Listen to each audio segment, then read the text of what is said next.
Fala galera, beleza? Seja muito bem-vindo, seja muito bem-vinda ao Set Point Podcast, o canal que fala de voleibol, liderança, construção e gestão de times e muito mais. Meu nome é César Feijão Benatti e eu tô aqui com meu brother Peter Bristotti. Tudo bem, meu irmão? Fala, Feijão, fala, galera. Bora falar de voleibol e muito mais. Boa, vamos lá. Cara, hoje, olha, eu tô extremamente feliz e honrado de ter esse cara aqui junto com a gente, porque eu sou muito fã dele, muito fã mesmo. Fabião, o grande Fábio Correia, é um cara que eu admiro muito, já acompanho o trabalho dele há muitos anos. E, Fabião, seja muito bem-vindo, muito obrigado pela oportunidade que você está nos dando aqui de participar do nosso podcast, bem no comecinho dele, e eu tenho certeza que todo mundo vai aprender pra caramba hoje. Seja muito bem-vindo, meu irmão.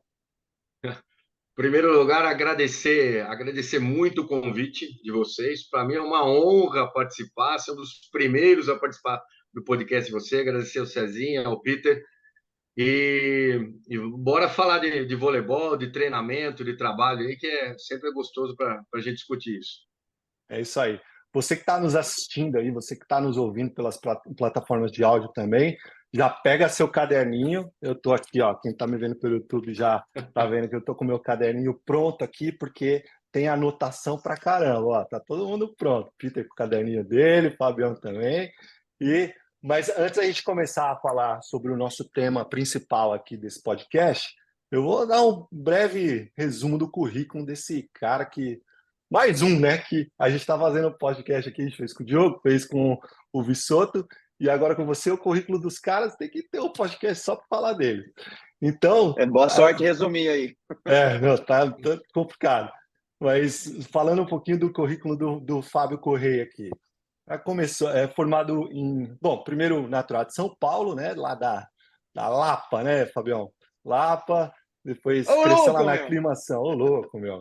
Minha família inteira lá da Lapa, Nasci cara. nasci na Lapa, lá no São Camilo, depois fui para aclimação ali. Vivi a minha vida Cara, inteira na aclimação, Vila Mariana ali. E agora estou do ladinho de Osasco aqui. certo. Então, só lugar pera lá de São Paulo. Então, começou. Cara, olha isso. Eu que sou São Paulino, eu sou São Paulino roxo, né? Acho que você é São Paulino também, Peter, não? É tricolor, né?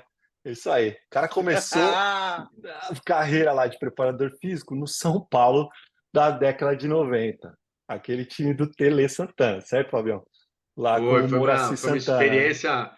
Foi uma experiência maravilhosa na minha vida, né? Fiquei 2 anos lá estagiando com o professor Muracy Santana, bem na época do Tele, bem no bimundial ainda, em 92, 93. Foi uma experiência maravilhosa. Então, antes de eu continuar falando do seu currículo, muito obrigado. Como São Paulino, a gente agradece bastante essa época do nosso glorioso tricolor. Então, legal. Quando o Feijão falou que você trabalhou lá, eu pensei, então, cara, então, mesmo que ele não torça para São Paulo, já deu certo. A gente já pode ser amigo, já vamos tomar um café. Foi uma experiência sensacional, uma experiência sensacional. Até a história de como eu cheguei lá é engraçada também, mas foram 2 anos muito bons de muito aprendizado com o professor Moraci e o Turíbio, né, que era o fisiologista O do São Paulo Turíbio, na época. verdade. Uhum. Puto, muito bom. Aí depois, lá no Atibaia Camp, em algumas academias, né, na Runner, na Companhia Atlética, e aí sua primeira passagem no voleibol foi no Banespa, correto? Isso. Ali Comecei no Banespa como estagiário lá na categoria de base. Certo, naquela época também. E aí, de novo, a minha história pessoal meio que cruza com a sua história pessoal, porque em 95, 97 ali é a época que eu jogava. E pergunta se a gente tomava porrada pra caramba do Banespa. Tomava. Então, de novo, mas eu até que teve uns jogos bons lá com o Banespa. Então, eu trabalhou ali na década de 90. O Banespa, depois com o time profissional do Banespa, que depois se tornou Santander São Bernardo, certo? Aí depois na Blau Seagulls São Caetano, no Pinheiros, naquele time lá que tinha aquele time galáctico lá do Pinheiros Sky, daquela época de 2010. Vôlei Futura, Araçatuba, olha que legal aqui, esse projeto foi teve muito sucesso ali no começo da década de 2010. E aí, Cruzeiro. né? Daí o Cruzeiro, você teve 2 passagens pelo Cruzeiro, certo? Ali no começo da década de 2010, daí depois SESI e aí de novo no Cruzeiro. E aí desde 2003 na Seleção Brasileira Feminina de Voleibol. Aí, galera, falar dos títulos do Fabião, eu vou ter que ter mais uns 3 podcasts, porque o cara ganhou tudo. O time do Cruzeiro, a seleção brasileira. Então, para a gente não se estender muito aqui nessa parte, o Fabião é um multicampeão, ganhou tudo que vocês podem imaginar. E tem uma coisa interessante que eu faço questão de falar aqui, que não é em relação ao currículo, nada, mas é em relação à pessoa do Fábio. O Fabião é uma unanimidade. Todas as pessoas que eu tenho interações assim no mundo do voleibol, que a gente fala do Fábio, todo mundo ama o cara. Então, já é um grande sinal do caráter do cara. O cara é uma unanimidade. Fabião, parabéns por ser esse excelente profissional, mas acima de tudo ser essa excelente pessoa. Muito, muito legal esse feedback que todo mundo dá em relação a você. Obrigado pelas palavras aí, Cezinha. E são anos, né, trabalhando no voleibol aí, eu tive muita sorte. Eu tenho que agradecer para o Pai do Céu, meu anjo da guarda, minha família que proporcionou tudo isso, e trabalhei com muita gente boa, muitos atletas muito bons, treinadores muito bons, né, supervisores muito bons, que isso faz uma diferença incrível na logística, e isso Total. ajuda e dá muita condição para trabalhar. Show, boa. E hoje a gente vai falar de um tema muito legal aqui, que é um dos meus preferidos. Inclusive, o primeiro episódio desse podcast, Fabião, a gente falou dos saberes do treinador de voleibol. E é 100% inspirado na sua palestra, que a gente vai falar agora.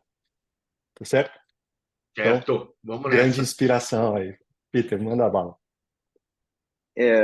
Quando você diz, Fábio, que você teve muita sorte, a gente sabe que, não só no Brasil, acho que em qualquer lugar do mundo, cara, é muito competitivo o mercado do esporte. Trabalhar com esporte, seja porque não há muitas oportunidades para as pessoas trabalharem, seja porque é muito difícil chegar lá no topo mesmo.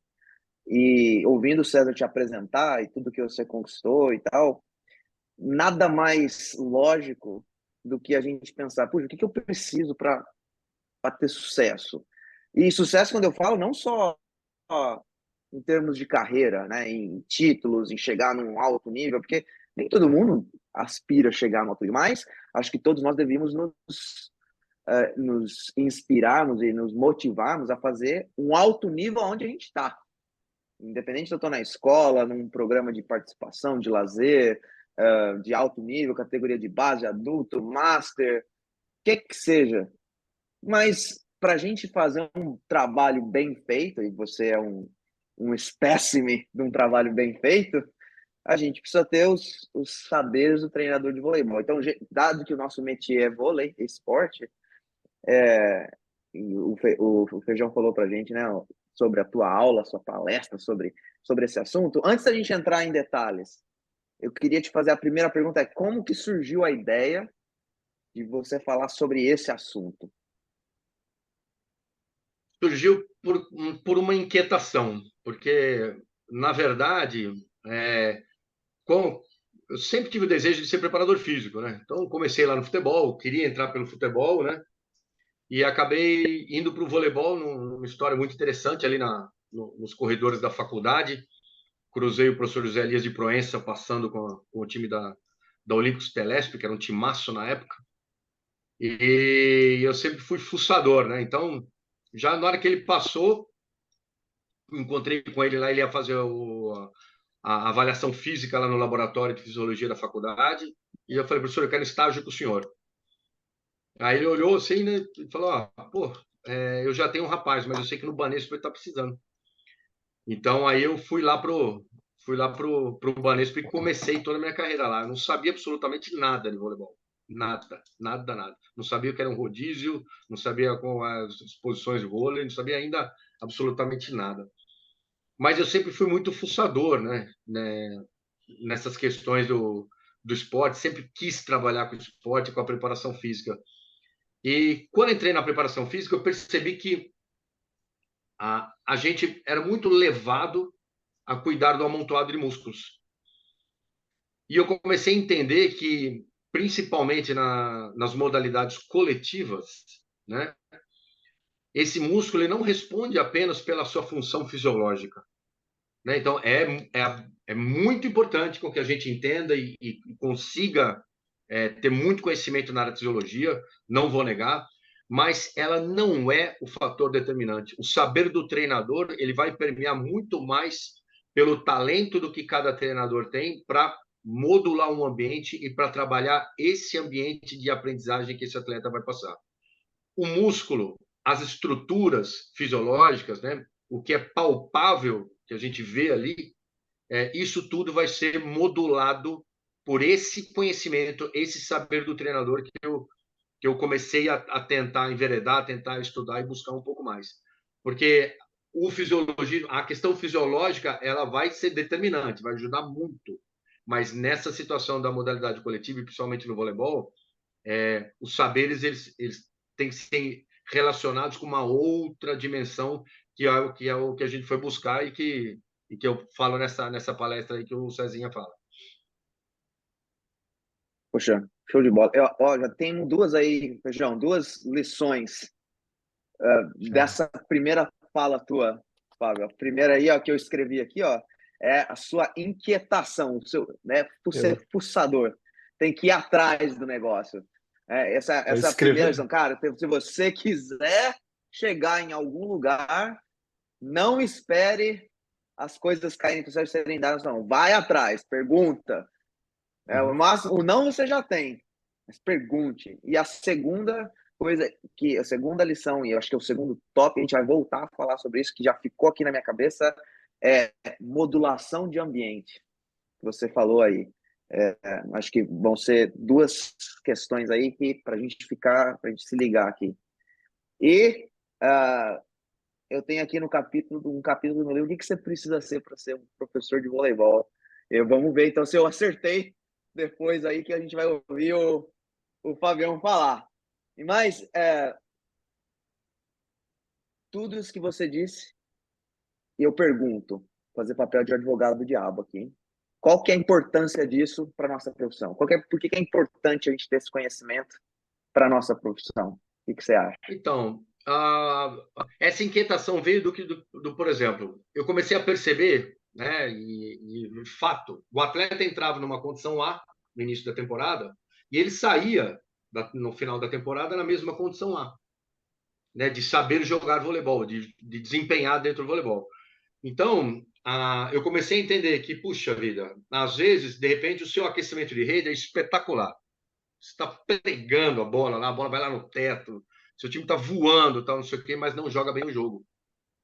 Então, isso é um problema. Isso é um problema gravíssimo, porque você tem vários atletas, né, que podem desempenhar fisiologicamente, espetacularmente um salto, só que não adianta eu colocar o cara pulando a rede e a bola vem aqui, ó.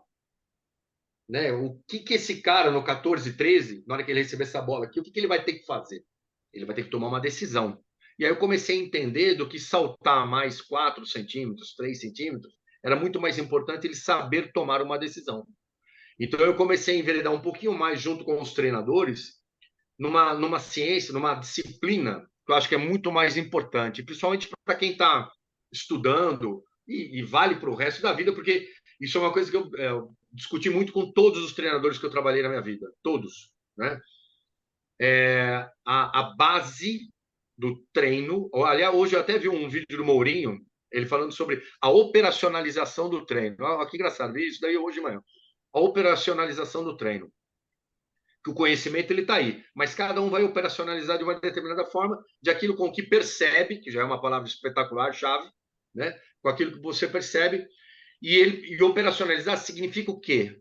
Você treinador, vai a qualquer momento você vai ter que ir lá escrever ou pensar aqui, né? Alguns vão tirar sempre, mas escrever o seu treino. O que eu preciso saber? Qual é o meu saber para eu escrever meu treino?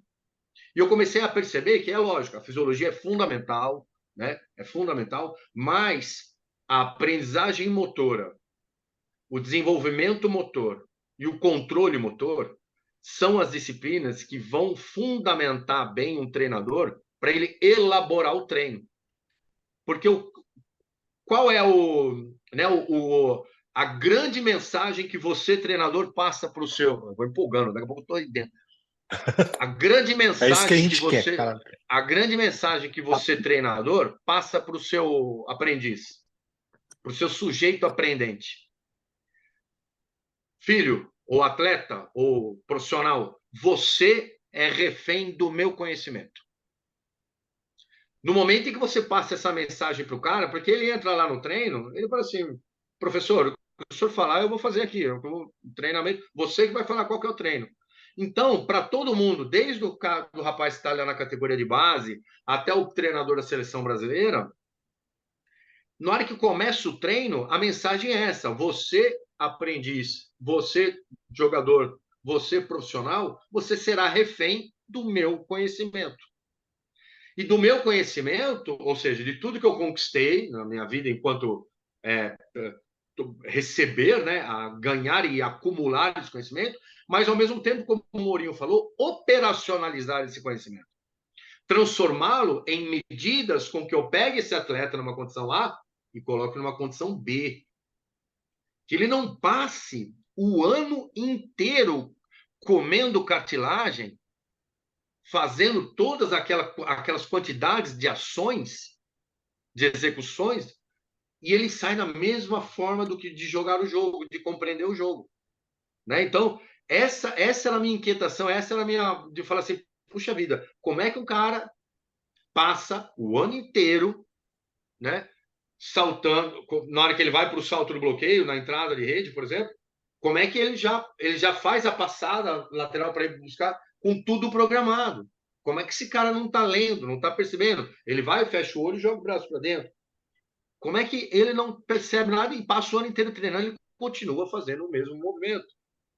Né? Então, em que momento que o saber do treinador perdeu essa relação de que o voleibol é uma atividade oculomotora? Então, quem comanda a fisiologia, quem comanda o músculo, as minhas ações musculares, o sistema que a gente fisicamente vê, que a gente fala, o preparador físico cuida disso, né? Quem modula tudo isso é o olho. Então, o treinador ele tem que saber muito bem como que ele vai treinar este olho desse atleta para que as ações musculares, o deslocamento, o movimento, o gesto técnico seja compatível com o quê? A principal coisa, a solução do problema.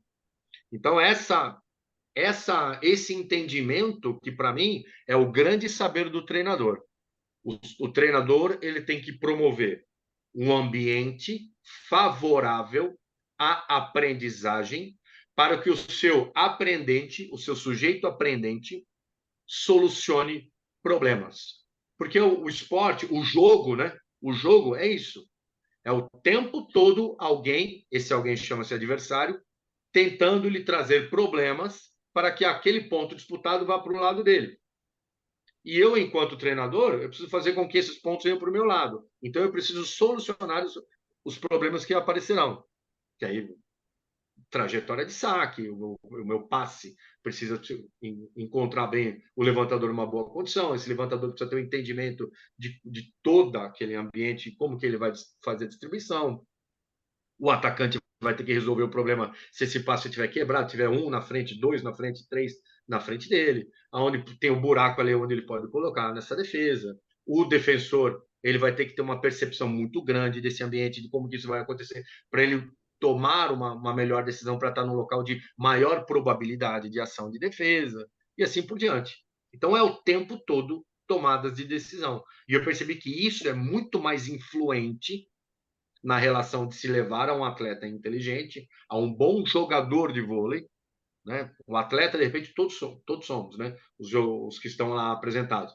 Mas um bom jogador de vôlei, um cara que vai jogar bem o voleibol, está muito mais relacionado com estes saberes, do que qualquer outra coisa. Sensacional. Já anotei aqui mais algumas coisinhas para gente, para quem está nos assistindo, nos ouvindo, para a gente lembrar.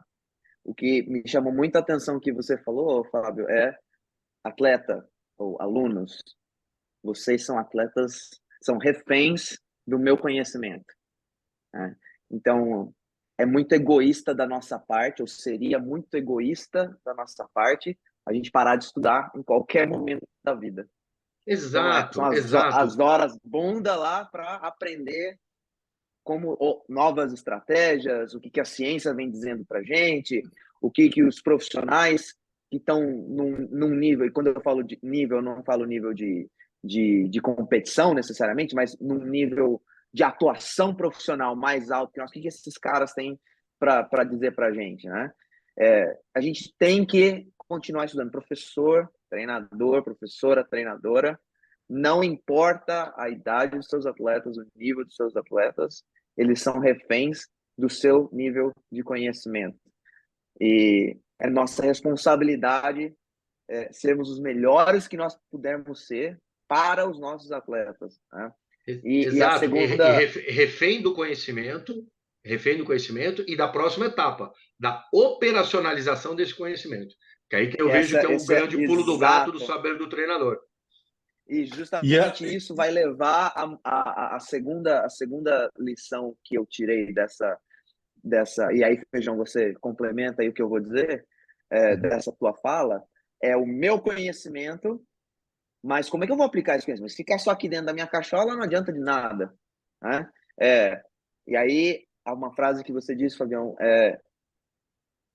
preparar, ser um designer de ambientes favoráveis à aprendizagem para a solução de problemas. E eu vou dizer, Rise Above the Net, Apu de Fábio Correia, no capítulo sobre fundamentos, eu termino lá dizendo que a leitura de jogo, e o Feijão já leu o livro, a leitura e trabalhar esses aspectos, né, da interação com o ambiente é o fundamento mais importante do jogo de voleibol. Se a gente, não adianta a gente nada ser bom de saque, passe, levantamento, ataque, se eu não souber o que o ambiente está precisando, está pedindo de mim, mas a gente vai falar mais sobre isso depois. A tal da dinâmica Feijão, manda ecológica, ver né? A aí. dinâmica ecológica Alguma coisa aí a acrescentar, Feijão? Cara, é só bater palmas, porque a gente vai entrar mais em detalhes sobre o que a dinâmica ecológica é logo mais, né? Que é promover um ambiente favorável, não só em relação ao ambiente técnico-tático, mas em ambiente psicossocial e todas essas outras esferas que o saber do treinador entra. Mas tem uma parte da sua palestra que você fala sobre sujeito e objeto. Quem aprende e o que será aprendido. Fala um pouquinho mais para a gente qual que é essa parte da teoria. Aí eu já vou até entrar na teoria ecológica do desenvolvimento humano, né? Manda ver, Então, manda ver. porque, por exemplo, o que eu falei, né? O treinador, né? Ele vai ter um sujeito aprendente, que é aquele garoto que ele é apresentado, e vamos desenvolver agora uma sequência aí de saberes aqui, que eu acho que é importante, e todos os treinadores têm que ter muito bem elaborado. Se eu vou esse sujeito aprendente, ele aparece para mim e ele vai estar em um determinado nível, né? Então, desde o aprendiz, o garoto que nunca teve contato com a modalidade, vai aprender, até o profissional, que eu falei, entra numa condição A e eu quero que ele saia numa condição B, porque ele já pratica isso muito, né? Então, no momento em que essa teoria ecológica do desenvolvimento humano, o que ela promove? A interação de alguns fatores que são importantes que eu tenha conhecimento. Tarefa, ambiente e indivíduo. Então, eu preciso entender quem é esse indivíduo que está ali. A união desses três vai aparecer o movimento humano, né? Então, a união desses três vai aparecer o movimento humano. Então, esse treinador é um saber que você tem que ter, treinador, né? E eu preciso entender de indivíduo. Qual que é esse indivíduo que está na minha frente? Qual que é o nível dele? Né? Qual que é o estágio, na verdade, que ele está sendo apresentado? Eu preciso entender da tarefa que eu vou propor. E eu preciso entender de como que eu vou organizar um ambiente para esta tarefa, para esse indivíduo. Então, esses três fatores conjuntos, eu vou dar o movimento humano. Então, tá, chegou o meu indivíduo lá. Esse indivíduo, ele está em qual estágio? Ele está no cognitivo? Ele está naquele estágio inicial, que ele está tomando conhecimento da tarefa, que é o jogar voleibol? Então, ele não sabe nada. Então, a demanda dele de atenção é absurdamente alta com tudo. Ele presta atenção em tudo, porque tudo é novidade. Então, ele ocupa um espaço, principalmente da tomada de decisão, muito grande com todas as coisas, até com aquilo que não é pertinente. Por isso que esse aprendiz, no estágio cognitivo, ele comete mais erros, né? Ele, às vezes, ele não percebe, de repente, alguma coisa que era fundamental para uma ação de sucesso. Então, ele comete mais erros, ele ocupa um espaço da memória muito grande para tudo aquilo que ele tem que fazer. Então, é aquela festa, né, que está acontecendo na cabeça dele. Com a prática, com a repetição, com a ação, ele vai começando a fazer o quê? Comparar. Ele fala, pô, eu fiz isso, deu um pouquinho mais certo do que quando eu fiz aquilo. Eu me posicionei assim, deu um pouco mais certo do que aquilo. Ah, ontem eu assisti Brasil e Estados Unidos, Brasil e Polônia, eu vi que o, o central do Brasil ele faz isso. Eu vi que o Leal ele faz daquele jeito. Eu vi que o Lucarelli ele posiciona a perna daquele jeito. Então o que ele começa a fazer? Ele começa a comparar a ação que ele faz com a dele mesmo e com o que ele viu como referência. Então ele entra no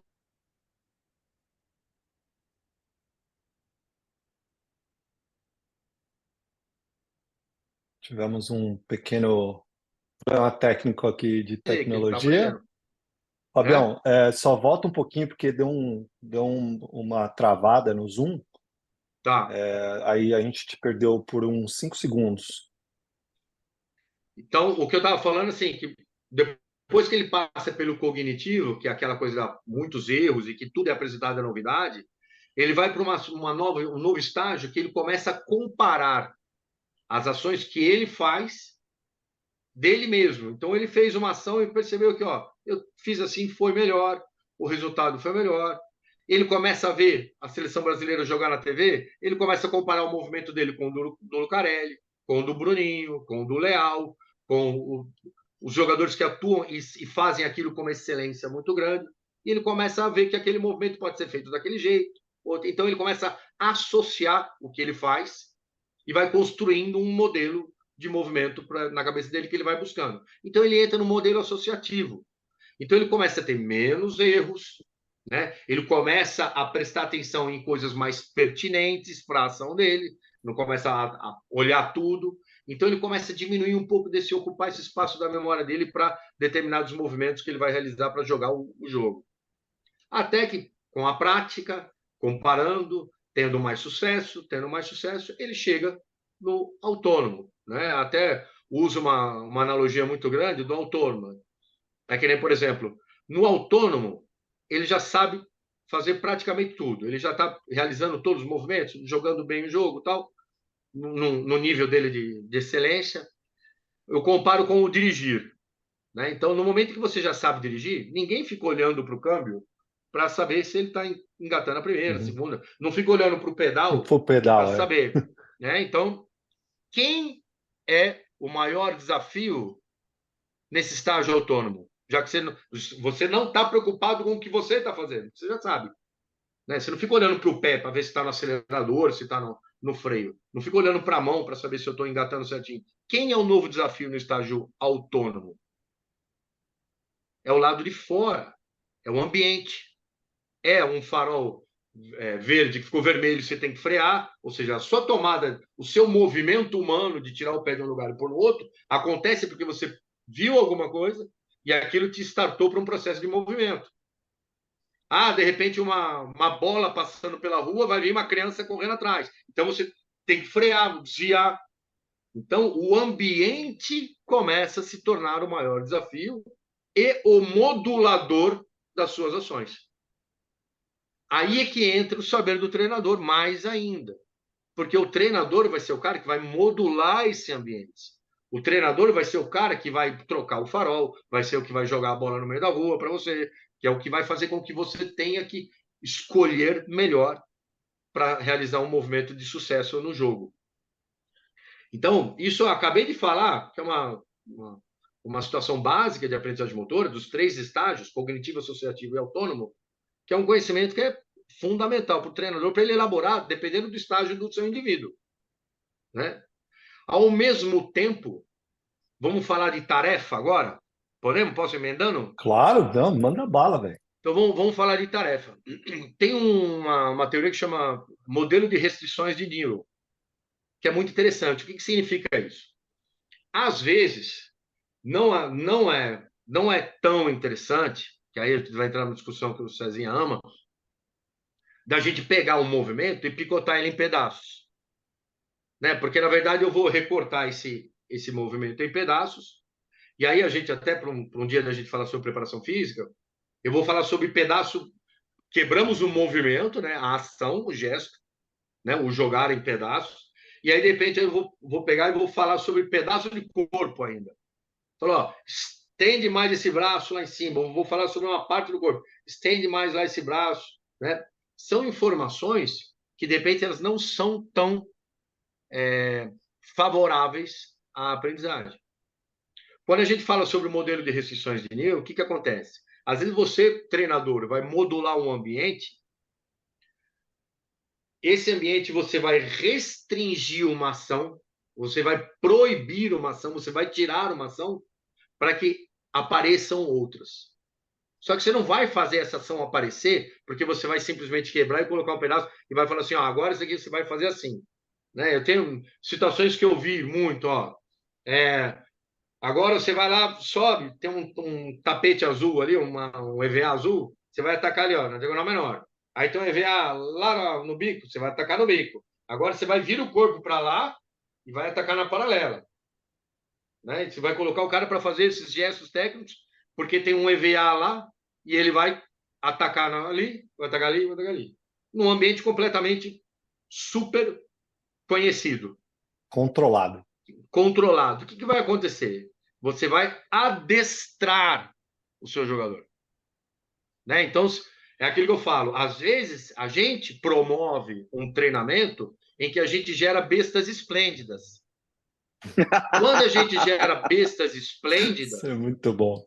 Quando a gente gera bestas esplêndidas, não adianta, na hora do jogo, virar e falar assim, caramba, como é que você não viu? Porque você não me treinou vendo. Você não treinou isso aqui. Você treinou o gesto. Você pensou simplesmente no gesto. E o gesto vai aparecer se você restringir. Na verdade, ele tem que atacar na menor porque o bloqueio está completamente fechado na paralela. E ele pode escolher atacar numa diagonal porque ele viu que a paralela está fechada e ele vai escolher ali. Ele vai virar o corpo para lá, para a diagonal, atacar para cá. Ele não vai tapear o bloqueio porque ele fez isso na hora. Ele não vai tomar a decisão antes. Ele vai perceber o ambiente, tomar a decisão e executar. Aí, nisso, já falei outro conceito.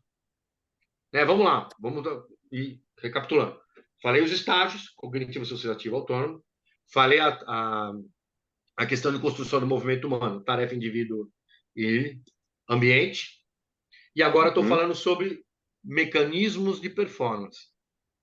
Se eu construir um exercício dos 3 mecanismos de performance, eu tirei 2 e coloquei só um, a execução, ó, ataca no EVA.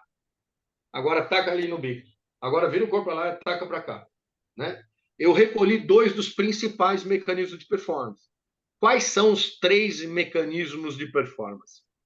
Perceptivo, decisório e aí sim o efetor.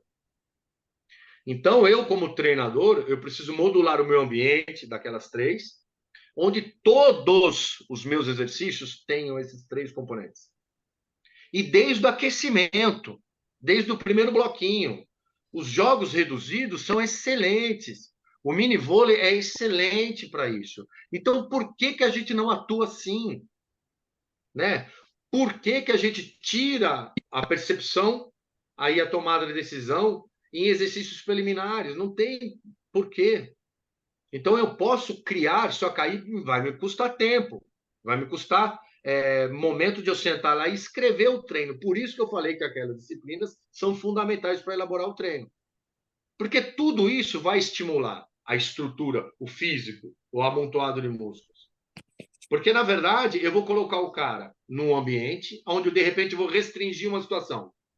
Ó, eu vou colocar esse cara, eu vou jogar o tempo inteiro o bloqueio numa situação e ele vai ter que perceber que o buraco está lá. Ele vai ter que perceber que o buraco está lá. Então, eu vou construir uma situação, ao invés de eu falar ataque aqui, ataque ali, e faça isso para atacar lá. Ou seja, eu acabei com a aprendizagem fornecendo uma coisa que chama assim, conhecimento total da tarefa.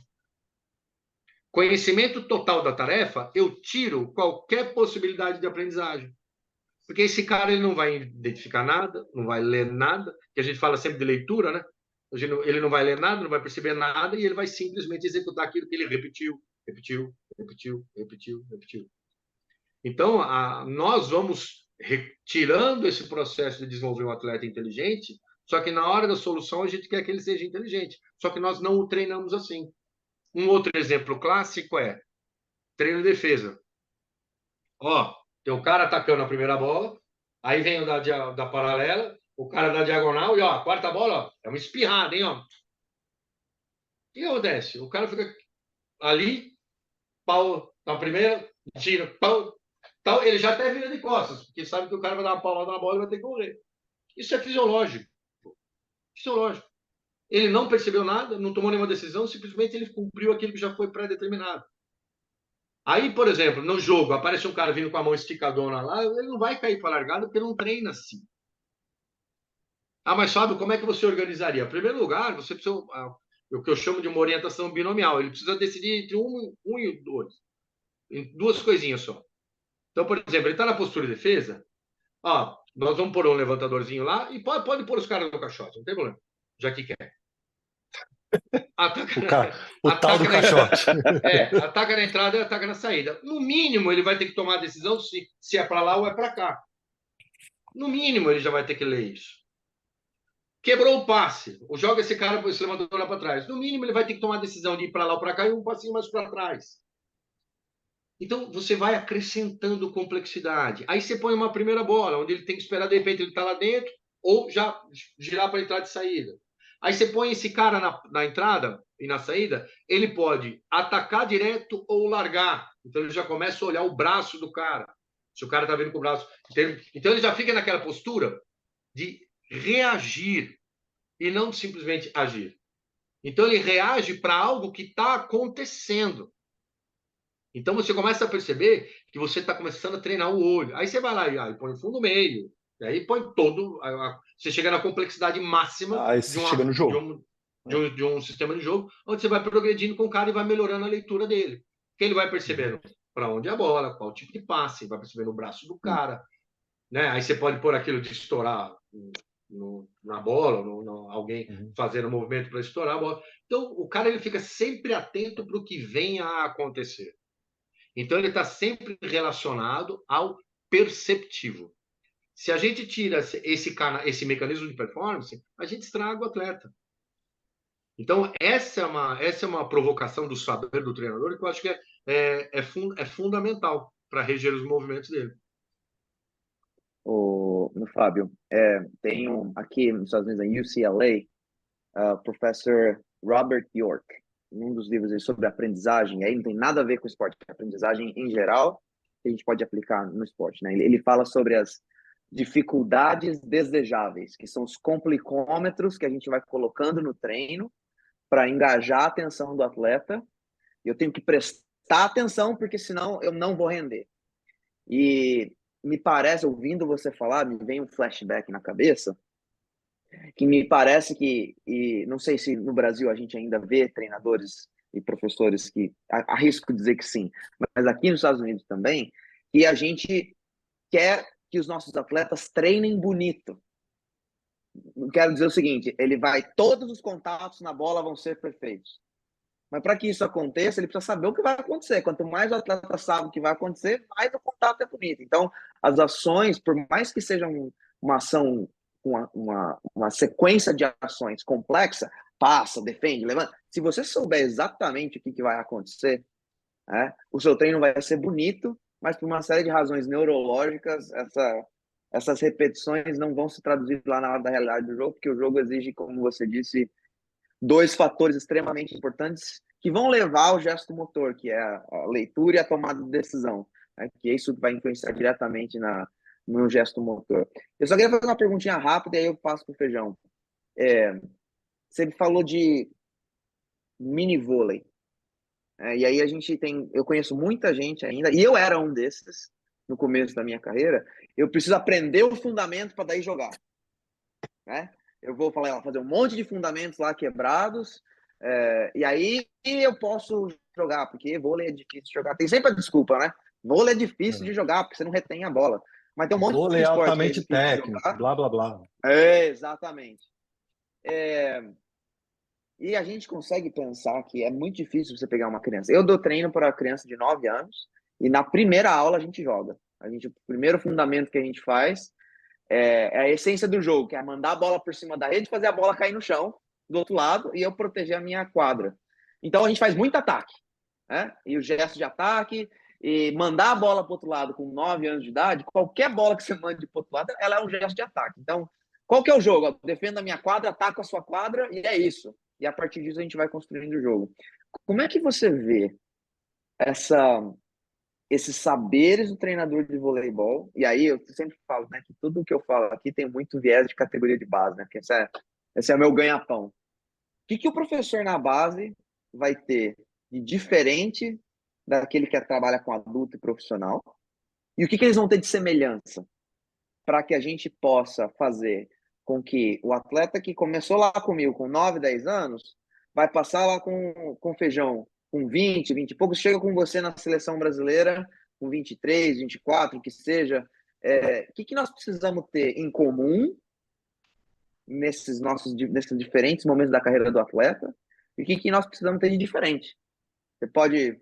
Não sei se foi uma pergunta muito cabeluda, mas eu acho que era legal, porque nós vamos ter muita gente que não está assistindo, nos ouvindo, e pode pensar, mas como que eu faço lá como é que eu faço isso lá na minha realidade? A sua pergunta é espetacular, porque, na verdade, é o grande diferencial. Né? O que vocês têm que entender em comum? Todos temos que entender em comum. O jogo. Temos que entender como que funciona o jogo, certo? A partir de entender como funciona o jogo... Aplausos de pé. A partir do momento em que todos nós, né, estamos nós três aqui na tela, né, você trabalha com a categoria de base, iniciação do desportivo ali, o pessoal que já começa a ter um treinamento sistematizado, e eu trabalho no profissional. Nós três temos que entender do jogo. Só que, olha a importância da competência dos profissionais, a importância dos saberes, né? Do que a gente discutiu até agora. Quanto mais descer, mais importante vocês entenderem sobre jogos dirigidos. Mais a importância de vocês entenderem sobre o fracionamento dos jogos, de como que eu tenho que organizar um jogo para que ele se torne aprendizagem. Então, mais eu tenho que ter o entendimento do jogo e como que eu posso criar um subjogo, vamos chamar assim, para que esse jogo faça se chegar no jogo principal. Deu para entender ou não? Posso te fazer uma... Não, foi excelente. Deixa eu ver se eu traduzo da maneira certa. Você falou lá de ambiente, indivíduo e tarefa, certo? Que é o Constraint-Led Approach, né? Que a gente fala muito aqui. Eu estudo isso no último ano, eu tenho estudado isso loucamente e aplicado isso também. E aí, um saber de um treinador que trabalha com a categoria de base é saber manipular esses 3 pontos desse triângulo do Constraint-Led Approach para você estimular o seu atleta autonomamente, não sei nem se a palavra existe, a chegar naquele movimento que você deseja. Ou que é melhor para ele se adaptar àquela realidade. Na verdade, você vai começar a criar jogos com restrições, com algumas restrições, na qual você vai organizar e gerenciar a complexidade. Essa complexidade, o que ela é? De baixa complexidade para alta complexidade. Só que, por isso que tem que ter o entendimento do grupo, do indivíduo, para você realizar bem a tarefa. Por isso que não é fácil. Por isso que não é fácil. Se fosse fácil, né? Você organizar um jogo dirigido para que a complexidade seja bem estruturada para o público que você vai trabalhar, porque se você faz uma complexidade muito baixa, ela fica desinteressante, né? Eu perco a vontade da prática. Se a complexidade está muito alta, eu me frustro, porque eu não consigo realizar a tarefa. Então, olha o nível de saber do treinador que a gente tem que ter e de entender cada vez mais, modular um ambiente de restrições, um ambiente de níveis de complexidade diferente, para indivíduos diferentes, com tarefas bem elaboradas, e não é simples, não é simples. Né? Então, você que vai trabalhar com a garotadinha, você vai ter que estimular jogos onde, de repente, vai ter que ter mais retenção da bola. Você vai ter que trabalhar com de repente, modular um tamanho de quadra. De repente, você vai, certo? Uma quantidade de pessoas para que você possa estimular a maior quantidade de toques possível. O que é isso? O futebol já vem trabalhando assim na Europa há anos, né? Tem eu faço parte de um grupo lá de estudos da UEFA. Quando o Platini assumiu lá atrás, pensa, o cara reuniu 53 países com idiomas diferentes. Os 53 países falam a mesma língua na forma de ensinar o futebol para o garotinho ali de 4, 5 anos até o cara chegar no profissional. Pensa no que é uma evolução dessa para se desenvolver. Né? Então, esse garotinho, ele trabalha com jogos reduzidos há muito tempo.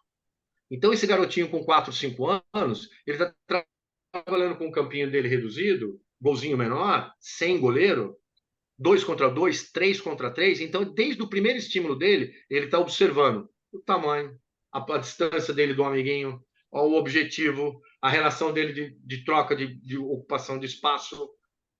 Né? Aí coloca esse garoto para treinar 4 contra 2. Imagina o nível de atenção desses 4, de atenção desses 2. Esses 2 aqui vão ter que cobrir muito mais área. O nível de atenção deles tem que estar muito melhor. Eles vão ter que se comunicar muito mais, porque estão só em 2 para vencer 4. Né? O basquetebol já usa o basquete cooperativo. O que é? O cara faz a cesta, ele troca, ele vai para outro time, ele fica 6 contra 4. Eu vi no basquete cooperativo chegar 8 contra 2. Né? Ou seja, ficar 8 caras contra 2, ou seja, os 8 começam a relaxar, os 2 começam a trabalhar que não doido, porque eles falam assim, a gente quer tentar chegar no mínimo possível. Então, acabei de dar exemplos, né? O cara está tomando decisão o tempo inteiro. Ele está tomando decisão o tempo inteiro. Então, eles vão começar a compreender cada vez mais o jogo. Então, eles estão jogando joguinhos reduzidos, só que com o seu conhecimento, né? Que você seja o seu refém esteja em boas mãos, mas que você consiga criar situações, ambientes favoráveis para que ele aprenda cada vez mais a perceber, sabe, joguinhos de meia quadra, divide a rede, reloginho, onde, né, você coloca o centro onde a bola tem que sempre passar e eu tenho que me deslocar em função dessa relação de um vetor entre eu e o meu amiguinho que está do outro lado. Então, já vai começando a aprender a se posicionar de acordo com o vetor e com a rede, com o posicionamento do atacante. Então, são coisas simples que a gente vai crescendo. E uma coisa que a gente aqui no meu staff, né, na minha comissão técnica, a gente tem um valor para a gente que é extremamente importante, que é a criatividade. E esse tipo de atividade estimula muito, muito a criatividade. Então, se você pensar na evolução do jogo, por exemplo, o jogar rápido, o Mbappé fazendo aquele ataque por trás das costas, aquele gancho, tudo isso foi uma situação que aquele atleta foi colocado, que a criatividade dele fez ele achar aquela solução. Se você enlatar o seu aluno naquele modelo restritivo, prescritivo, que você fala, não, você vai atacar lá no EVA na diagonal, no bico da quadra, na paralela, você tira esse elemento de tomada de decisão e possivelmente achar uma solução mais criativa, porque você está restringindo aquele atleta. E às vezes a gente confunde um pouco as bolas. É que nem, por exemplo, a gente está falando sobre o ambiente, né? Então a gente quer fazer alguém ter um movimento perfeito e lindo. O cara da natação, o cara do atletismo, né? O cara do ciclismo, ele tem um negócio lá na cabecinha dele que chama GCP, Gerador Central de Padrão. Então, o que que é? Aquele cara, quanto mais padronizado é o movimento dele, quanto mais é aqui, ó, é aqui, é aqui, é aqui, é aqui, é aqui, perfeitinho, dentro de um baita padrão, melhor para ele é porque ele vai tirar um segundo. O nosso não. O nosso não tem padrão. Quanto mais a gente padronizar, menos opções ele tem de resolver o problema. Então, na verdade, quanto mais a gente padroniza, mais a gente fala assim, é assim que tem que ser feito. Exato, a gente tem uma referência de como deve ser feito, é óbvio, né? Como que tem que fazer um Claro. passe, como é que tem que fazer um levantamento, né? Então, sem dúvida nenhuma, mas isso não pode ser ofertado de uma forma de linha de produção. Vocês falaram agora atrás, que me veio bem, falou sobre exercício do treino. Às vezes, a gente, como treinador, né, vai doer agora. A gente, como treinador, a gente está muito mais preocupado com o nosso exercício, se isso vai fluir, se isso vai rodar, se isso vai ficar legal, se vai, sabe, aquela dinâmica que alguém entra no ginásio, vê o cara levantando, outro batendo, outro defende, outro que o Peter falou bem, fica aí, tá tudo muito bem resolvido, todo mundo bonitinho, fazendo tudo bonitinho, então é legal, perfeito, né? Mas não resolve a questão do cara jogar bem o jogo. Então, às vezes a gente se preocupa muito mais com o exercício do que com o indivíduo. Se aquele exercício que eu estou propondo vai, né, vai funcionar bem, vai rodar bem, aí eu fico feliz porque eu vejo aquela maquininha rodando bonito. Infelizmente, não é bem a nossa estratégia. Aqui no clube, nas categorias menores, a gente começou recentemente um programinha para crianças de 9 a 12 anos, que sou eu que dou o treino, né? Um treinador mais experiente do clube, eu estou com as criancinhas mais novas. E a gente começou uma quadra, dividimos em 3 e só dentro da linha dos 3 metros, né? Então, vamos entender o jogo. Jogar por cima da rede, defende seu território, e é o famoso câmbio, né? Segura e joga, segura e joga, segura e joga. Não pode correr com a bola, pode correr sem a bola. Essa era a única regra. Né? Não pode correr com a bola na mão. Você tem que correr antes, e aí antes de você pegar a bola, você tem que lançar. E aí depois, quando a gente progrediu um pouquinho mais, né, e dividir uma rede em 2, e aí tinha um 2 contra 2, o que as crianças adoram é que a gente sempre faz um sorteio e um não sabe o que o outro tem que fazer. Então, vou dar um exemplo aqui. Elas tiram um papelzinho lá, e aí fala assim, ó, um tem que jogar na rede, vai da rede, outro tem que jogar no fundo. É um na frente e um atrás. Aí o outro papelzinho fala, um tem que ficar na direita e outro tem que ficar na esquerda. Aí tem hora que fala assim, um tem que ficar na direita na frente, outro tem que ficar na esquerda no fundo, para ver se quem está do outro lado vai ver o que está acontecendo, né? E aí, se a gente vai progredindo, quando chega lá no 14, no 15, vamos agora, né, bloquear paralelo diagonal. Estamos aprendendo a bloquear paralelo. E aí, o mesmo joguinho lá de tirar o papelzinho, ó, os bloqueadores, ó, esse seu time aqui, ó, para a bola da ponta é isso, para a bola da saída é isso. Às vezes, a cada 3, 4 bolas muda, mas não pode, o adversário não pode descobrir. Então, sempre quando a gente chega com um saquinho lá, com os papeizinhos dentro, a molecada fica louca. Porque já que sabe que nós vamos jogar pra caramba. E a gente sempre fala muito isso aí, o Feijão, né? Por que os nossos atletas pisam no nosso ginásio? Porque eles querem jogar o jogo. Então, por que a gente não usa o maior fator de motivação dos nossos atletas? Primeiro, porque eles vão ficar motivados o treino inteiro. Vamos jogar. Qualquer que seja, não importa se é o jogo formal, se é alguma forma de jogo, e a gente utiliza a competição como uma ferramenta pedagógica. E isso mantém as crianças super engajadas no treino. E segundo, que, poxa, a própria ciência já mostrou pra gente que os recortes do jogo, nós, professores, a gente precisa saber muita coisa. Você falou, não é fácil, não é numa conversa com o Fábio, ou num 3, 4 posts no Instagram que a gente vai virar expert. Tem que sentar, tem que estudar, não tem outro caminho. Mas por que a gente não usa o jogo para aplicar o que a ciência tem mostrado de mais eficiente, em vez de o treinar bonito daí, vai mudar de contatos perfeitos para atletas engajados no jogo. Exato. Prestando atenção. Você falou de motivação. Você falou de motivação, na verdade, é mantê-los conectados. né? Então, Prestando é mantê-los atenção, conectados. No momento em que você atinge esse poder de atenção, onde ele tem que saber o que vai acontecer, você mantém ele conectado. Uma coisa que o porquê que isso começou a acontecer, né? Na verdade, o que você chamou de enlatar, né? A gente começou a fragmentar o movimento, cortar, ou seja, tentamos sistematizar uma coisa que nós perdemos que chama-se pedagogia de rua. Aí Então, eu na ia perguntar verdade, esse, eu ia fazer essa pergunta aí. Manda bala, é muito bom isso. na verdade, nós perdemos a pedagogia de rua, né? Que era o que fazia acontecer os processos de o ambiente extremamente favorável à aprendizagem. Que vou usar um pouquinho mais de exemplo do futebol, mas tem o exemplo da cordinha, né? Colocava-se a cordinha lá e tinha que jogar. Aí, por exemplo, ia jogar, a bola ia perto do meio-fio, onde tinha a guia, o degrau. Você tem que tomar cuidado. Então, você já tem que perceber determinadas mudanças de relevo da rua para você poder jogar seu vôlei sobre a cordinha, jogar futebol, 3 dentro, 3 fora, né? Jogava meinho, você tinha que atacar no cara no meio da roda. São jogos que foram criados por pessoas que queriam simplesmente jogar e brincar, né? O nosso por aquecimento lá, crianças muitas vezes. então mas é por isso que eu falo, a pedagogia de rua era o que criava as estratégias de jogo e começava a fazer o processo de aprendizagem. Aí quando ia para jogar de forma sistemática, eles já entendiam muito mais sobre o que era se posicionar, sobre deslocar, sobre em que ponto que eu tenho que estar, porque eles eram desafios o tempo inteiro na rua. Eram desafiados a isso 100% do tempo. Aí os nossos jogadores chegam na quadra para treinar, eles pegam a bola, antes da gente começar, eles pegam a bola e começam a jogar o que a gente chama de umpla. 1 contra 1, ali só na linha dos 3. Umpla. Né? Então, é o que eles jogam ali, ó. É o tempo todo percebendo o que o outro cara vai fazer, olhando o braço dele, se ele vai empurrar, se ele vai dar o beat, se ele vai atacar. E eles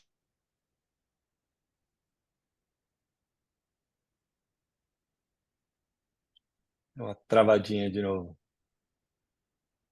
Já já 5, já já o 6 Fábio volta. quadrinhas com a espuma, dividindo uma meia quadra e eles brincando 2 contra 2, né? Então, ou seja, o próprio atleta no seu histórico, ele quer criar os jogos de aprendizagem para ele. Aí a gente chega, o treinador tira de tudo aquilo, quebra, sistematiza, põe em pedaço e põe para ele fazer daquela forma em fila, entra na fila, aí ele vai lá, faz a execução dele, aí ele volta para lá. Não lê, não percebe, não faz nada, aí ele vai lá na fila, faz a execução dele, aí ele volta lá para trás. Então, se a gente não entender que demanda muito entendimento, muito criatividade para criar esses jogos, e esses jogos que eles têm uma sequência lógica de complexidade para você se estabelecer uma relação de desenvolvimento, aí é a grande chave de sucesso. Mas para isso precisamos entender cada vez mais sobre desenvolvimento motor, controle motor e aprendizagem motora, para construir esses ambientes restritivos, né, e a gente liberando cada vez mais para chegar no jogo propriamente dito. Então, essa relação, no momento que perdemos a pedagogia de rua, nós tentamos criar esta demanda. Aí, fragmentando. Percebemos que o fragmento não era tão interessante, começaram a criar os mini-jogos. Aí veio o mini-vôlei, né? Aí o que eu falei do sistema de trabalho da UEFA de desenvolvimento de futebol também na Europa. Me parece que é um pouco uma questão histórica da nossa área, né? A gente quer se apresentar como uma área cientificamente estabelecida, com tudo protocolar, e a gente tentou protocolar tudo, quando na verdade o nosso protocolo precisa ser o jogo. A gente, no nosso ginásio aqui, a gente tem 2 regras quando as crianças chegam. E aí não importa se é 9 ou se tem 18. Chegou para treinar, tem uma rede com uma quadra vazia, tem bola, você é proibido, se tiver mais uma pessoa, você é proibido de fazer toques na bola sem usar a rede e sem arrumar um jeito de ganhar do seu adversário. Não importa que joguinho que você vai fazer. Tem uma rede, tem bola e tem mais um, vai jogar um contra o outro. Se vira, vai lá. Essa é uma regra que a gente tem aqui no nosso ginásio. Feijão, Boa. manda ver lá. Show. Cara, essa aula que você nos deu aqui é a coisa mais importante que a gente tem que saber como treinador, como técnico de voleibol. A gente tem que mudar esse paradigma de o jogo ser altamente técnico, de você quebrar movimento. Eu mesmo tive que quebrar esse paradigma comigo mesmo.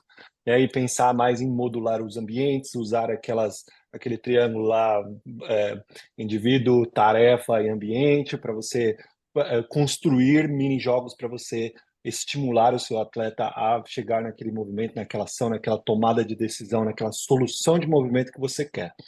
Então, Fabião, muito bom. Agora a gente tem uma parte aqui do nosso podcast que a gente chama de ataque e defesa.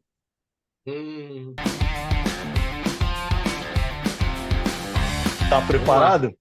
Bora. Então, beleza. Ó, essa parte aqui do ataque e defesa, ó, até pegou as anotações dele lá. Essa parte aqui do ataque e defesa são perguntas rápidas que a gente vai te fazer e você responde aí do jeito que você quiser. Tá certo? Tá. Vamos embora. Então, beleza. Ó, primeira pergunta é a seguinte. Nos conte um momento importante ou marcante da sua vida que influenciou quem você é hoje. Eu acho assim, sem dúvida nenhuma, sempre gostei muito de esporte, né? E o meu irmão, ele entrou em educação física. Ele é professor de educação física, hoje ele dá aula na USP e na área de educação física escolar. E o meu irmão, eu sempre me interessei muito por entrar também nessa área. E quando eu prestei faculdade e tal, entrei no primeiro curso de esporte da USP, né? Sou da primeira turma. Uhum. O meu irmão, ele me deu uma dica muito importante. Quando eu falava, eu queria ser preparador físico. O que você quer ser, Fábio? Preparador físico e tal. Ele falou assim, procura o melhor. Vai atrás do melhor e vê como é que ele faz, como é que ele trabalha. E foi o que eu fiz. Eu fui lá no São Paulo, na época, essa é a história, né? Eu fui lá no São Paulo e fui procurar o professor Moraci Santana, porque na época o time de São Paulo era um dos melhores times da atualidade, né? Ainda mais eu fiquei lá no Bimundial, 92, 93. E eu fui atrás do melhor e fui ver como é que ele trabalhava, né? Da mesma forma, foi uma dica fantástica, porque me levou a conhecer, a saber, começar a estabelecer relacionamento estratégico, networking, e me levou a conhecer outra pessoa que foi o professor José Elias de Proença. Eu entrei na faculdade, ele é o melhor. Professor, quero te acompanhar um tempo. E aí foi me levando a esse desenvolvimento. Então, essa dica do meu irmão, essa foi uma coisa muito importante. E uma vez o professor José Elias de Proença me falou, eu não me sentia preparado para subir para o adulto, eu trabalhava na base do Banespa. Eu liguei para ele, eu falei assim, professor, eu ainda comecei há pouco tempo, tal. Ele falou, então você vai deixar outro aprender? Olha que Ali, insight, hein? ali a minha decisão foi tomada ali. Então, lembra que eu falei para Sensacional. vocês que eu não sabia nada, eu não entendia nada? Ele falou, então você vai deixar outro aprender, então? Aí eu falei, é verdade. Então foram duas dicas ali que me ajudaram muito no meu início. Maravilhoso. Boa. Zé Elias de Proença, não tem o que falar dele. E como São Paulino, eu acho que você fez uma boa escolha, hein? Mas eu acho que eu sou meio suspeito para falar. É verdade. Vamos lá, próxima pergunta. Quais são seus livros de cabeceira? Olha, eu gosto muito de filosofia, gosto muito de estudar filosofia, mas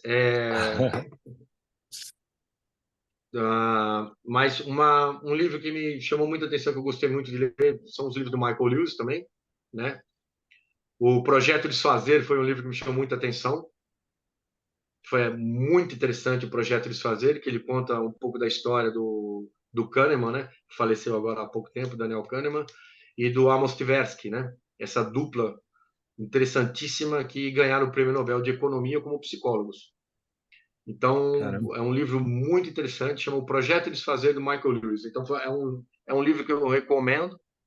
São várias histórias e muito interessante, depois para entender a história dos dois, que vale muito a pena, né? E eu gosto muito de ler biografias também, né? Então, hoje eu estou lendo do até que estava comigo, do Rodrigo Mendes, né? Potencial de Mudança, né? Que ele fala muito um cara que fala muito sobre educação, a área da educação. Ele teve um problema na vida que trouxe uma limitação física para ele, e que na verdade acabou despertando muito potencial dele de desenvolver mudanças e trabalhar na área da educação para quem tem essas dificuldades. Então, é a minha um pouquinho mais da minha leitura hoje, né?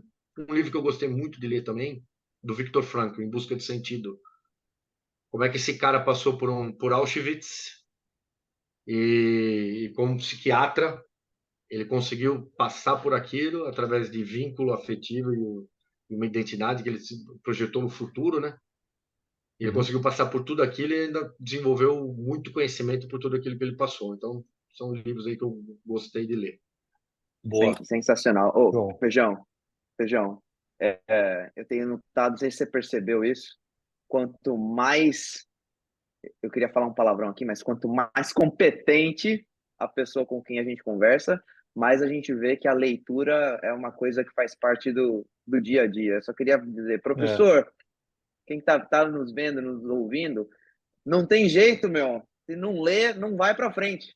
não vai, não vai. E a gente advoga muito, muito fortemente nessa causa. O Peter, quem está vendo pelo YouTube, vê o quanto de livro que ele tem atrás dele, inclusive ele escreveu um, e eu sempre posto lá, eu estou no meu 10º livro do ano, esse ano eu vou para uns 20 e pouco.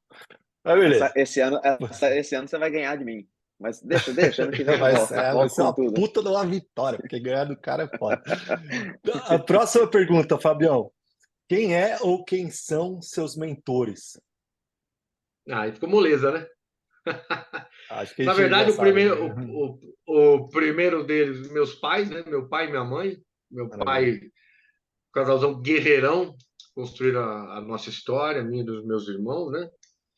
E, sem dúvida nenhuma, o professor José Elias de Proença. Né? Uhum. Ele é meu alicerce, é meu pai para mim.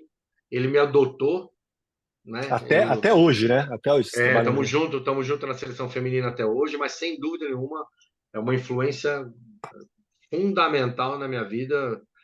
99% de tudo que eu hoje busquei estudar e do que eu venho estudando, né? Demorei 10 anos para eu conseguir citar alguma coisa que ele ainda não tinha visto. E então é uma pessoa que me estimula muito porque ele é uma pessoa que tem demasiada inquietação. Então isso é muito importante você estar próximo dessas pessoas que te puxam para cima, entendeu? Te puxam para o conhecimento, para estudar e buscar cada vez mais a sua melhora individual e num contexto muito mais sistêmico, não falando só profissionalmente, né? Uhum. Tanto é que Boa. o trabalho dele, doutorado, é na área de psicologia, né? Então você começa a Já entender li. que a gente tem que entender, como fala o professor Medina, né? Que é uma influência também muito positiva que eu tive, o professor João Paulo Medina. A gente tem que entender muito mais de quem do que do que, né? Então quem vai praticar a nossa modalidade, a gente tem que ver cada vez mais desse ser, desse indivíduo, do que além do voleibol. Então, porque ele é quem vai praticar isso com excelência que a gente quer desenvolver. Isso que é um Sensacional. grande, grande conceito de liderança. Primeiro quem, depois o quê. Bora para a Muito próxima, bom, Peter. muito bom. Próxima pergunta. No mundo do esporte, se você pudesse mudar uma coisa, o que seria? Remunerar melhor os professores, quem trabalha com a categoria de base. Maravilha. Muito bom. Maravilhoso. Muito bom. Todos Perdemos nós muita queremos gente, isso. perdemos muita gente boa porque já não conseguia mais viver disso. Verdade. Próxima pergunta, Fabião. Do que mais você se arrepende? De não ter passado mais tempo com a minha família, ter tirado mais férias. Isso Nós sim. vamos voltar. Boa. E agora vamos virar a moeda. Do que você mais se orgulha?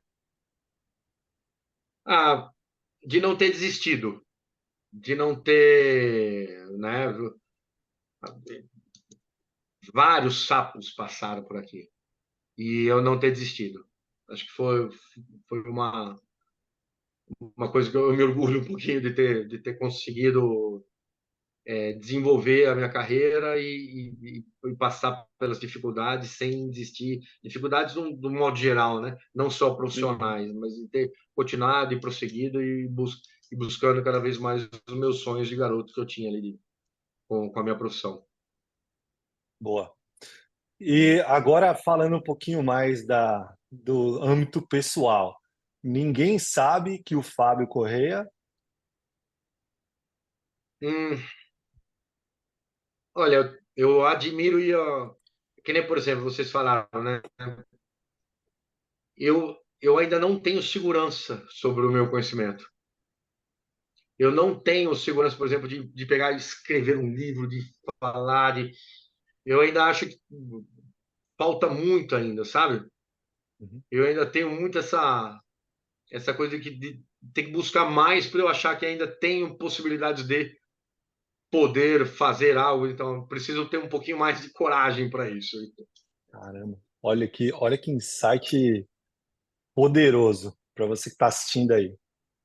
Caramba. Nossa, Sensacional. Muito essa bom. foi foda. Próxima. Família é? Ah, é tudo para todo mundo, né? É o conforto, é o porto onde você gosta de estar, né? E meus filhos, minha família, as, todas as pessoas que participaram do meu processo, né, da minha vida, sem dúvida nenhuma, é o meu porto seguro, é onde eu gosto de estar e de cuidar, né? Eu acho que esse é cuidar dessas pessoas que é fundamental para mim na minha família hoje é isso. Boa. E Tá bom. a penúltima pergunta aqui, Fabião. Esporte é? Na verdade, para mim, o esporte é um alicerce para um bom, um bom modelo de vida, para um bom viver. Né? Eu acho que quem consegue ser inserido desde cedo no esporte, pegar esse gosto pelo movimento humano intencional, né? O que era o fundamental, o que era o fomentador da pedagogia de rua, o movimento humano intencional. Eu tenho o desejo de me movimentar. Eu acho que o esporte é isso, e isso tem que ser resgatado. A gente vem perdendo muito o desejo do movimento humano. Então, eu acho que o esporte é o alicerce para um bom viver, um bom tocar a vida inteira praticando, se movimentando, fazendo algo que tenha prazer e que tenha o desejo de realizar. Caraca, que resposta, velho. Nossa Até, Senhora. até me arrepiou aqui, cara. Espetacular, meu Não Deus. tô, não tô exagerando, sem exagero. Vamos lá. Última pergunta. Fabião, nós temos crianças que estão pensando em começar a jogar vôlei, nós temos atletas de alto nível, professores, treinadores profissionais, treinadores amadores, professores de escola, pais, gente que quando tem uma VNL na televisão não sai a bunda do sofá enquanto não acaba o jogo. Pensa em toda essa galera. Deixa um recado para quem nos assiste e nos ouve. Eu acho assim, para quem quer entrar e quer trabalhar e quer vir para uma carreira do esporte, sem dúvida nenhuma, conhecimento é fundamental, o estudo, relacionamento estratégico, network, eu acho que é muito importante você estar próximo de quem você julga que é o melhor, que foi a dica do meu irmão, não desistir. Mas eu acho que o principal na nossa vida, o que a gente não pode perder é a criança. Eu continuo uma criançona, brinco 100% do tempo, sacaneio todo mundo, continuo, mas a gente não pode perder esse infantil que tem dentro da gente. Porque senão a gente vai ficar chato, nós vamos ficar antecipar o tempo, que é o que a gente não quer. Então, continuar com essa criança a vida toda. Eu acho que isso é o mais importante. E a criança é aquela que quer brincar, quer conhecer, quer jogar, quer participar de tudo. Então, que a gente continue criança até na hora que o homem lá de cima te puxar. Então, eu acho que tem que ser a gente ser criança 100% do tempo na nossa vida. Não deixar ela se apagar, essa chama da criança. Olha, e com essa frase, a gente finaliza nosso podcast aqui de hoje. Essa edição eu anotei coisa pra caramba aqui, com muitos insights legais. Fabião, obrigado, velho. Obrigado, obrigado, obrigado. Não tenho palavra, a gente não tem palavras para te agradecer. Foi mais uma vez, foi inspirador demais. Muito conhecimento passado de uma maneira com muita autoridade e ao mesmo tempo com muita leveza, com muita naturalidade. E, cara, eu anotei uma frase aqui que, que eu sempre falo e eu pô, sempre que eu tenho a oportunidade de falar isso, eu falo. Você é um grande lifelong learner, né? Você é um eterno aprendiz, é um eterno inquieto, curioso, que sempre está procurando se desenvolver, sempre está procurando melhorar, e com isso, de propósito ou não, você inspira outras pessoas a fazerem o mesmo. E a nossa profissão precisa de pessoas como você, cara. Precisa mesmo, porque você é uma grande inspiração para nós, para todos nós. Pô, se as pessoas puderem te ouvir e ter essa consciência de continuar fazendo, ou de ter esse estado para começar a fazer, nossa profissão, tanto de técnico de voleibol, como professor, como educador, vai melhorar muito. Então, muito obrigado por, por dedicar esse tempo aqui para a gente, por falar para a nossa audiência e por nos inspirar, cara. Valeu mesmo. Ô, Não, Fábio, fala, Peter.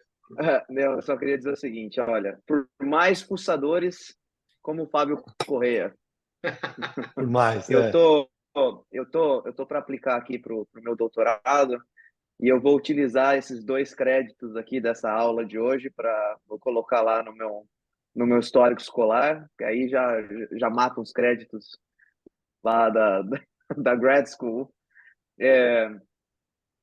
Eu vou dizer para você, ó, eu acabei de ter esse filho aqui, ó, aqui do lado, e de cabo a rabo, o Feijão acompanhou a história inteira desse livro. Quantas vezes que eu te perguntei, cara, tá bom? Eu não sei se tá bom, acho que não tá bom, tem que fazer de novo.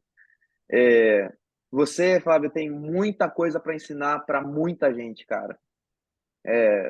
Tô falando de coração aberto aqui.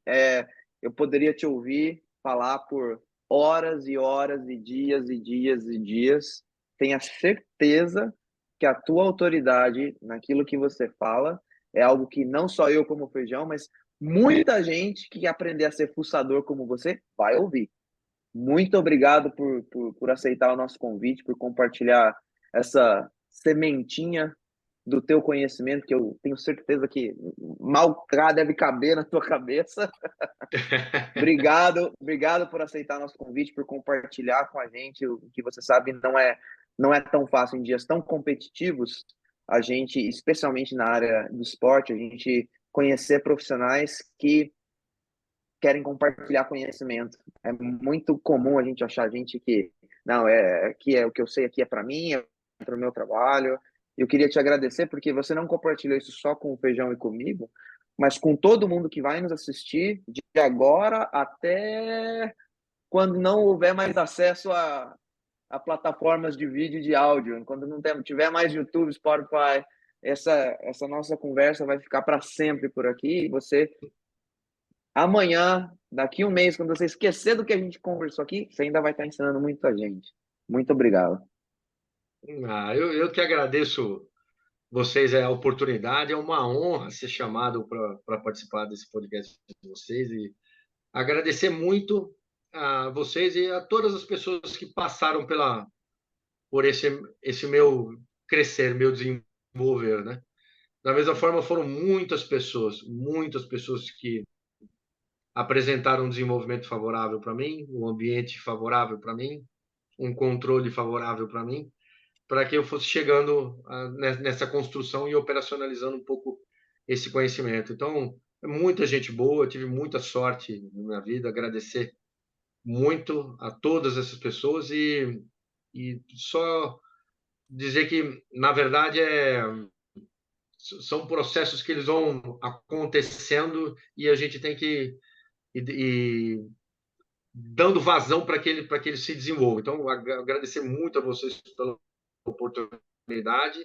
Acho estranho ainda essa coisa de querer me ouvir.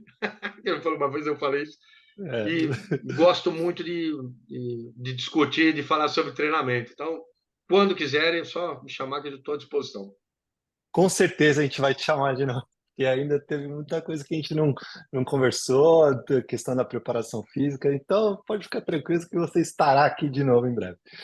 Então, beleza. Galera, Combinado. muito obrigado para quem nos assistiu e quem nos ouviu até aqui. A gente vai compartilhar esse episódio aí, o máximo nas nossas redes sociais. Então, segue nosso canal lá no YouTube. Se você preferir ouvir esse podcast pelas plataformas de áudio, também faça a inscrição no canal, escreve alguns reviews lá para gente distribuir esse conteúdo o máximo possível, e fala para os seus amigos, manda lá no WhatsApp o link desse episódio, que quanto mais a gente distribuir conhecimento, melhor a gente vai estar na nossa carreira, beleza?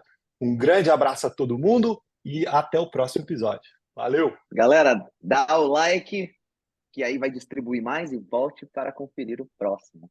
Valeu! É isso aí. Valeu, abraço!